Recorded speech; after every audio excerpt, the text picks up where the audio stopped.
Hey vinyl fans, welcome back. Today's episode was inspired by your comments recommending different sorts of brushes that you like in use with different types of record cleaning machines. We are talking about wet brushes used with record cleaning fluids. We thought it would be a good idea to go through the various kind of brushes that we have in-house and show you how they work and what we think works best with which process and which machine. But before we get to that, we had to pick a record, and we always like to turn you on to something new.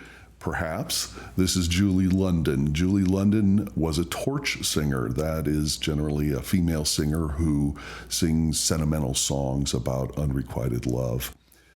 This is a particularly precious album for me. My father was a big fan of Julie London, and when he passed, I inherited this.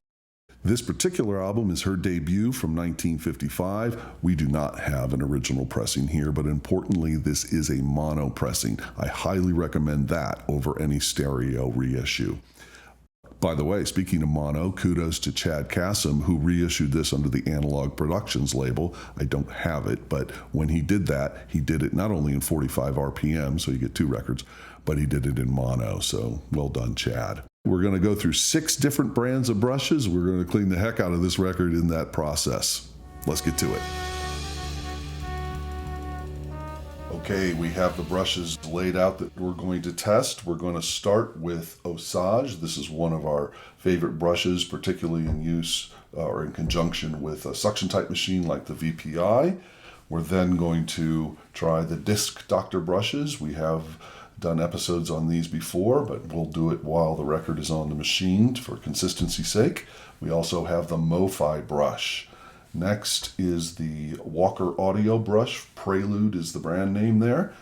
Next, we have 2 brushes that aren't branded with a particular name, but I know this one came from VPI. In fact, it was supplied with the Cyclone. And then last but not least, another unbranded brush, but one that we quite like in conjunction with the string type machine. So this came from Loracraft, but we're going to give all 6 a try on the VPI Cyclone. We'll use the same record clean fluid, one of our favorites, L'Art du Son. And that's it. We're ready to get going. Let's do it. Let's clean this record. First up, the Osage brush. This is one of our favorite brushes. We like it particularly in conjunction with a suction type machine where the platter tends to move more slowly than it would in a string type machine like the Keith Monk's or the Loracraft. It does an excellent job of agitating the liquid and whipping up a nice lather. Let's demonstrate that now.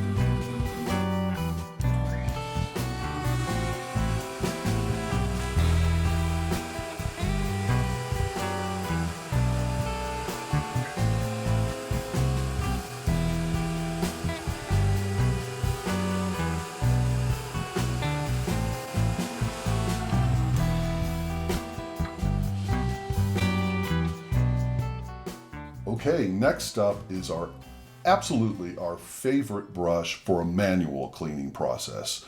There'll be a link below to where we tested the Disc Doctor. However, these can be used in conjunction with the suction type machine. What I love about the Disc Doctor brushes is the way that it gets deep into the groove. But that generally happens on a hard flat surface where you can apply a bit more pressure. But this is fairly sturdy. We can apply some pressure here as well. It doesn't tend to agitate the liquid as much as the Osage brush, but the brush itself is very effective. Let's give it a go.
Okay, next, these are the MoFi brushes. We've also done a review of the entire MoFi record cleaning system. We'll have a link below for that. As you can see, they look very similar to the Disc Doctor brush, but the pads are very, very different. Like the Disc Doctor, they don't tend to agitate the liquid all that much, and I just feel like they don't get quite as deep into the groove. But you can judge for yourself. Let's see how this one works out.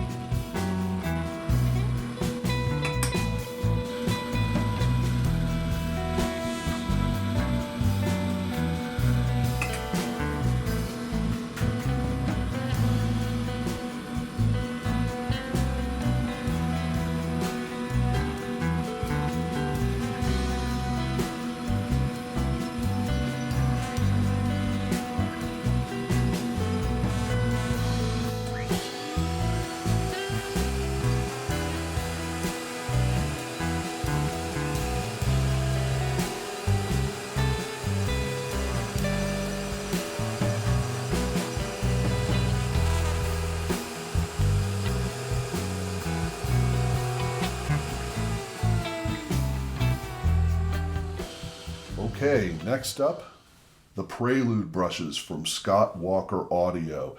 These are unique brushes in that they're unidirectional. The nap goes in one direction only. The idea is to have the record move into the direction that the nap is facing. In our experience, they do a decent job of agitating the liquid, but they also apply the fluid in a very uniform way. I like these in conjunction with the Osage brushes. That's a very common technique where you initially apply the liquid with the Prelude and then agitate it with the Osage. Let's demonstrate how these work.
Next, we're going to go with the non-branded brush, but the one that was supplied by VPI with the Cyclone machine.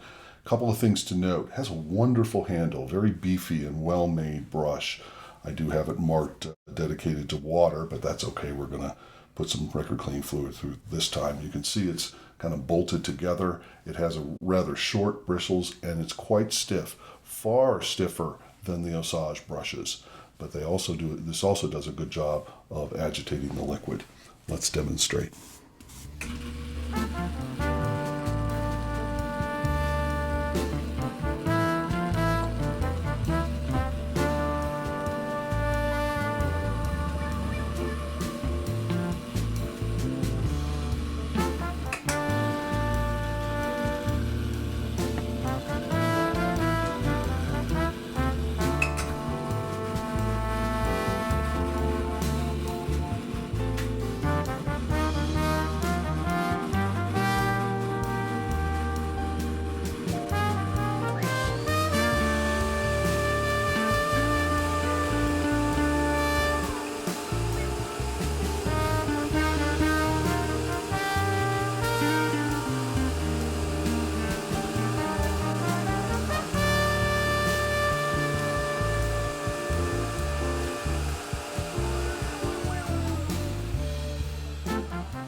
Another thing about the VPI brush that makes it a bit unique, it's a bit longer than most brushes intended for record cleaning machines.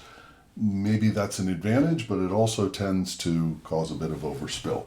But I do like the brush. It's just, I tend to prefer it with string type machines where the platter is spinning a bit quicker. The stiffness of those bristles, I think, works better with a higher revolution per minute, which is exactly what our last brush is designed for. This came with the Loracraft machine. It's unbranded. Frankly, looks and feels a bit cheap, but we've had wonderful results with the Loracraft, but it can also be used effectively on the VPI. Let's demonstrate that.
There you have it, the 6 varieties of brushes that we have in-house demonstrated on a suction type machine.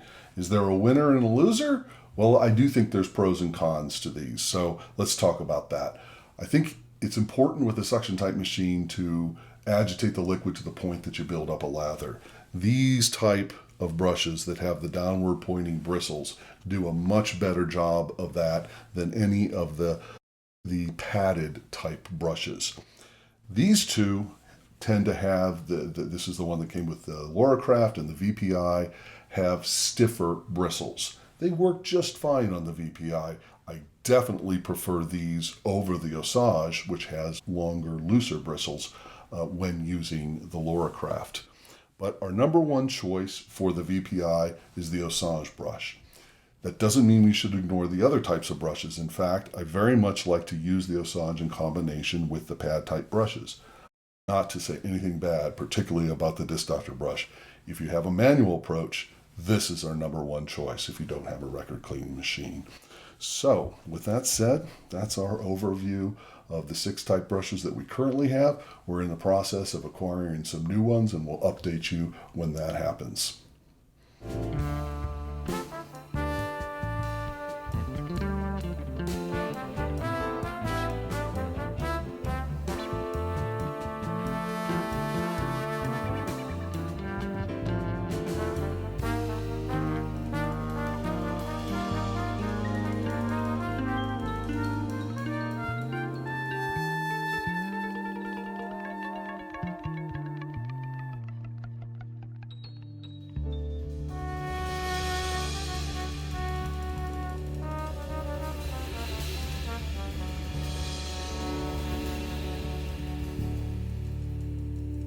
Okay, final thoughts, and for the record, we hope you appreciated our review of the brushes that we have in-house. We would love to hear from our viewers. What is your favorite brush, and what technique do you like for that brush, or what record machine does it pair with nicely? Please leave your comments below. As far as the record is concerned, I can't recommend this one highly enough. Do go for the mono, and if you happen to have the original pressing, let us know. Wouldn't that be fun, particularly if you could compare it to the Analog Productions reissue? I think that would be one heck of a record shootout, don't you? But go get this one, it's fantastic. Barney Kessel on guitar, so good. See you at the next record. Sentimental songs about unrequited love. Unrequited. It's not quiet. It's not. Shh.